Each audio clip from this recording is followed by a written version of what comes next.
Дайым ачык кабагым, дайым даяр сабагым. Саламаттык каалаймын, саламатсыңар балдар.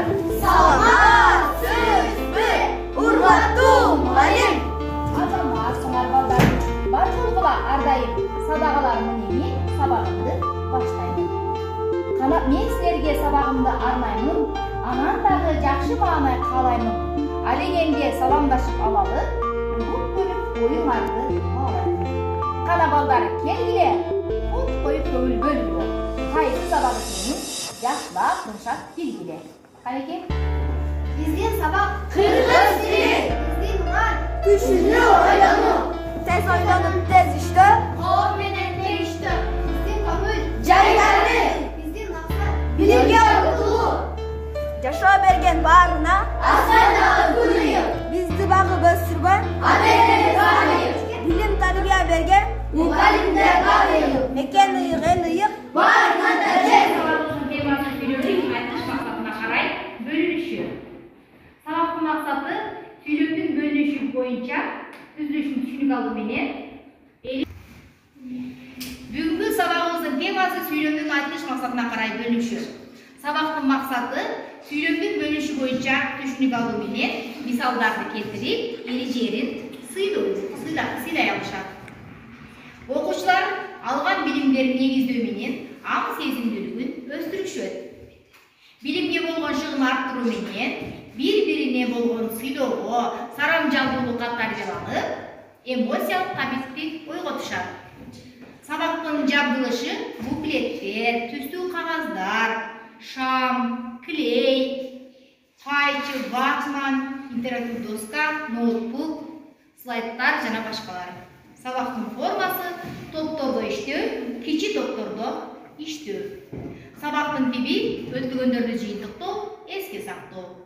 Сабактын ыкмасы синквейндер ойлонот, кластерлер жүргүзөт. Менин баары менин эсимде, адашпаймын деген оюндар уюлданат.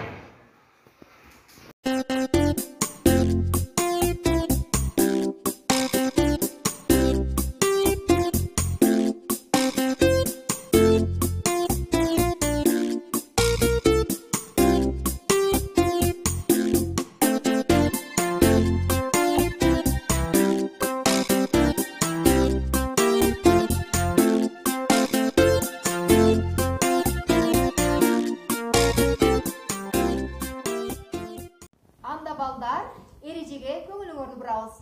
Сүйлөмдө бой жайынча гана баяндалса, жай сүйлөм деп аталат. Жай сүйлөм бир калыптагы баяндоо интонациясы менен айтылат. Ал эми жазууда болсо аягына чекит белгиси коюлат. Суроо маанисинде айтылган сүйлөм суроолуу сүйлөм деп аталат.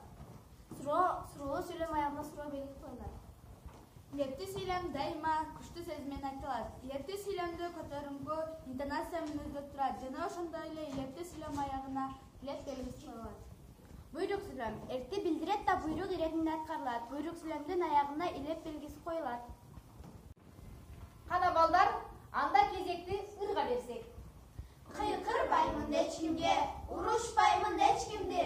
Өз оюмду жайынча айтып бериптим болгон жай сүйлөм деген мен болом. Ой азаматтар, Сұрасаң балдар не аштым, сұрабасаң не аштым. Көп нәрсені білуге, бұшықтап тоқтап жүруге, сұрау беріп сөйлеген, сұраулы сөйлем мен болам. азаматсыңар. Көпчүлүккө күлөнөм, күчтүү сөз менен сүйлөнөм, тартиптүү таза болууга, баарыңардын деген илектүү сүйлөм мен болом. Ой азамат, Қаратып барын өзіме, жақсылық сөзіні, бұйрық беріп барына, бұйрық сөйлем мен болам. азаматсыңар. Анда сөз кезеги адашпаймын оюнунда. Азыр адашпаймын оюнунда бул жерде сандар жазылган. Аларды аласыңар дагы азыркы өтүлгөн темаларды кошуп адашпаймын деп айтыласыңар.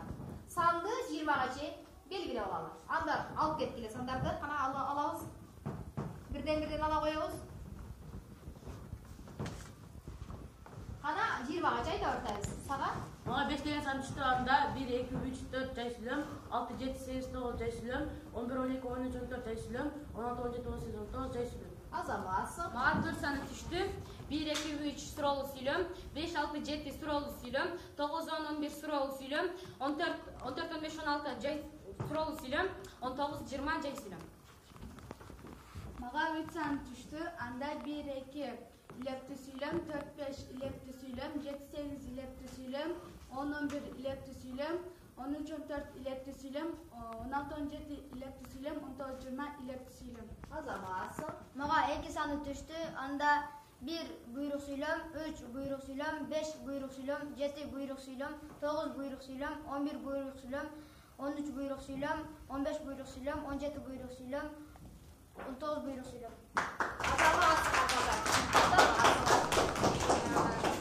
Бүгінгі сабағымыздың темасы сөйлемдің айтылыш мақсатына қарай бөлініші. Сабағымыздың мақсаты сөйлемдің бөлініші бойынша түшінік алу менен мисалдарды келтіріп, елі жерін сүйүүгө тәрбиеланышат. Алған билимдерин негиздөө менен аң сезимдүүлүгүн өстүрүшөт. Билимге болгон шыгын арттыруу менен бирин-бирин сыйдоого тарбияланышып, эмоциялык табиттик ойготушат. Сабактын жабдылышы буклеттер, түздүү кагаздар, шам, клей, ватман, ноутбук, акылдуу доска жана башкалар. Сабактын формасы топтордо иштөө, кичи топтордо жупташып иштөө. Сабактын тиби өтүлгөндөрдү жыйынтыктоо, эске сактоо. Сабактын ыкмасы синквендер ойнотулат. Бакчы, кластер, баары мен эсимде, сөз жашыруу, адашпаймын, бир топ оюндар ойнотулат. Ала кушту атынан атоо керек, адамсыңбы, адамча жашоо керек, жакшы турмуш өз эле келе койбой, жан дүйнөгө төңкөрүш жасоо керек демекчи. Урматтуу менин бакыран көздөрүм, баарыңардын жан дүйнөңөрдө жакшылыктын төңкөрүшү жаралсын деп тилеп кетем. Сиздердин назарыңыздарда жаңылыктар түрмөгү.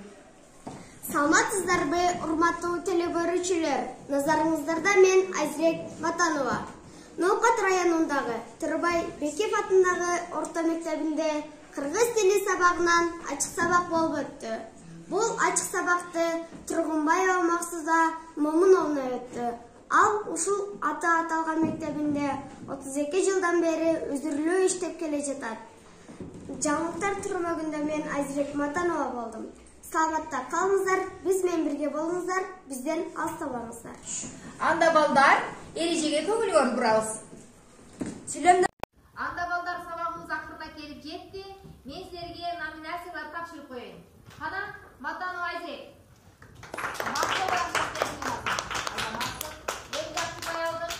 Андан кийинки окуучу Абдрахманова Аруке.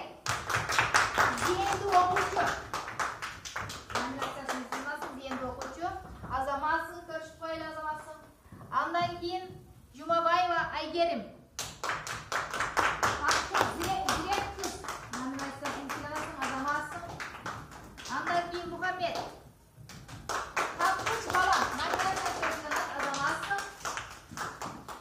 Андан кийин Абдыкалыкова Айбике. Директор. Номинациясын Азаматсың, ушундай катыша бергин. Андан кийин Момунова Айпери. Биздин аракетчи окуучу Азаматсың. Андан окуучулар сыйданар кут болсун, кол чабуулар менен Саламатсыңар балдар. Силердин сабагыңар мага абдан жакты. Абдан сонун ойнойт экенсиңер. Мен силерге рахмат.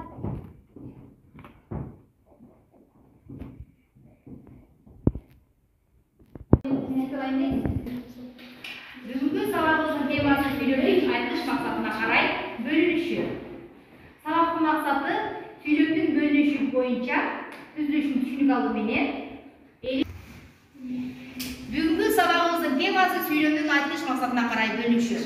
Сабактын максаты сүйлөмдүн бөлүнүшү боюнча түшүнүк алуу менен мисалдарды келтирип, эрежелерин сыйдай алышат. Окуучулар алган билимдерин негиздөө менен аң сезимдүүлүгүн өстүрүшөт. Билимге болгон шыгын арттыруу менен бири-бирине болгон сыйдоого, сарамжалдуулукка тарбияланып, эмоциялык табиттик ойготушат. Сабактын жабдылышы буклеттер, түстүү кагаздар, шам, клей, файч, интерактив доска, ноутбук, слайдтар жана башкалар. Сабактын формасы топтордо иштөө, кичи топтордо иштөө. Сабактын тиби өтүгөндөрдү жыйынтыктоо, эске сактоо. Сабактын ыкмасы синквейндер ойлонот, кластерлер жүргүзөт. Менин баары менин эсимде, адашпаймын деген оюндар коюлат. Бул жерде синонимди өткөндө окуучуну доскага чыгарып, артына бул сөздөрдү жашырып, бул жактагы окуучулар ошо синонимдерин айттырат. Мисалы ыкшоо. Ал синонимдерин табуу менен ошол окуучу ушул сөздү үйрөнөт. Мисалы ыкшоо деген сөздүн артына койдуруп синонимдерин эби жок, анан кийин түн, ушундай сөздөрдү окуучунун артына койдуруп калган окуучуларга айттырасыздар, синонимдерин таптырасыздар. Бул кадимки эле айланага окуучу чыгып бурайт.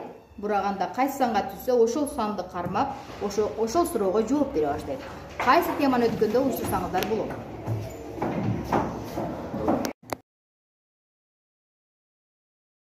Анда балдар, сабагыбыз акырына келип жетти. Мен силерге номинациялар тапшырып коеюн. Кана, Матанов Айзек.